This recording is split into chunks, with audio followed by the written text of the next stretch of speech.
और देखिए, बंगाल में हिंसा पर सियासत गरमाई हुई है। बीजेपी ममता बनर्जी के तुष्टीकरण की नीति को जिम्मेदार बता रही है। बीजेपी की तरफ से बंगाल में AFSPA कानून को लागू करने की मांग की जा रही है।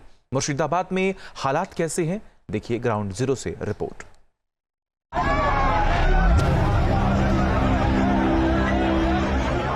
दंगा,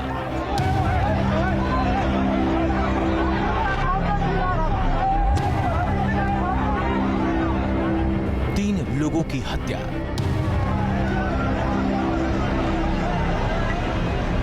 डर से लोगों का पलायन,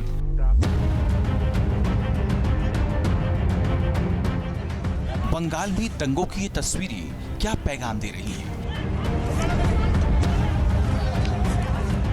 मुर्शिदाबाद में हिंदुओं की हत्या का संदेश क्या है? क्या राज्य सरकार को हिंदू समुदाय के खौफ का एहसास है? क्या प्रशासन को उनकी फिक्र है? हिंदू समुदाय के कातिलों के खिलाफ क्या एक्शन लिया गया? लोग डर से पलायन कर रहे हैं। पुलिस पूरे इलाके में निष्क्रिय क्यों है? उस दिन लगभग 9 बजे 150 से 200 आदमी आए थे इधर से, बगल के गांव से ही, और पूरा तोड़फोड़ चालू कर दिया, पूरा तांडव चला दिया। 3 घंटा लगातार 2 बार 3 बार आ चुके हैं। ये हमारा दुकान है और दुकान में पूरा आग लगा दिया, पेट्रोल छोड़ा, पूरा तहस नहस कर दिया। 100 के झुंड में हजारों आदमी आए हैं यहाँ पे। घर को जलाया गया है, घर तोड़ा गया है।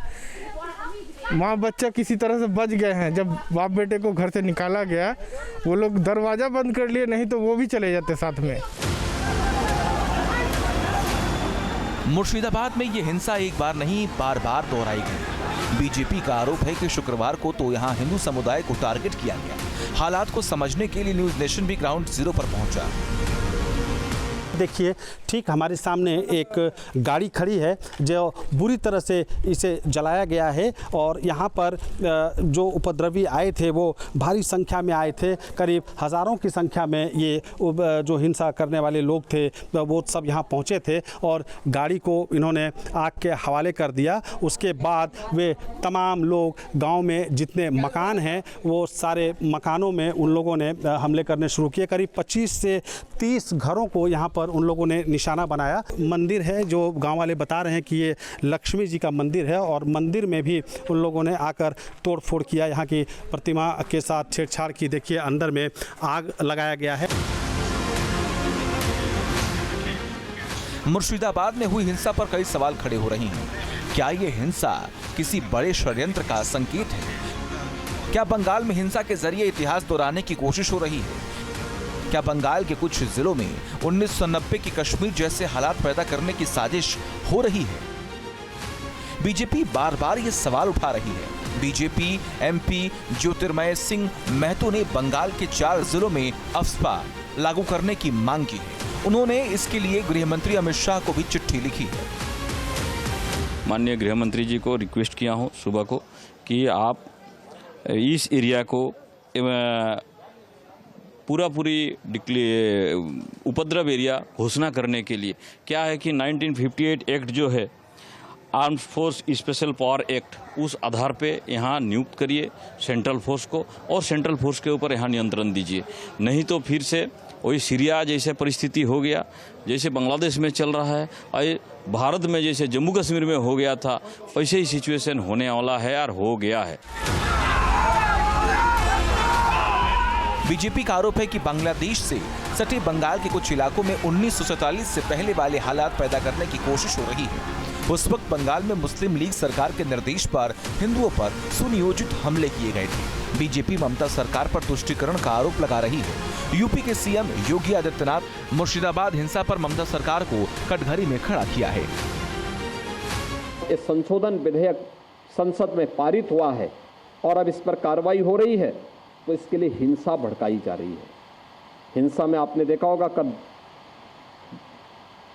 पश्चिमी बंगाल में मुर्शिदाबाद 3 हिंदुओं की निर्मम हत्या हुई, उनके घरों से खींच करके उनकी हत्या हुई। और ये सब कौन है? ये सभी वही दलित हैं, वही वंचित हैं, वही गरीब हिंदू हैं।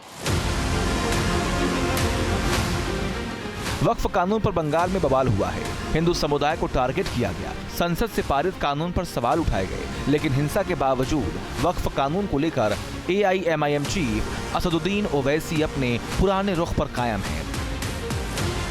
देखिए, मैं वेस्ट बंगाल गवर्नमेंट का स्पोक्स पर्सन नहीं हूँ ईश्वर रेड्डी साहब, अनफॉर्चुनेटली। नहीं, मैं किसी गवर्नमेंट का भी स्पोक्स पर्सन नहीं हूँ।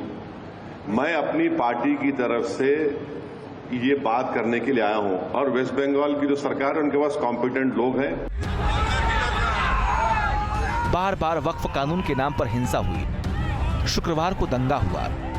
हाईकोर्ट ने केंद्रीय बलों की तैनाती का आदेश दिया।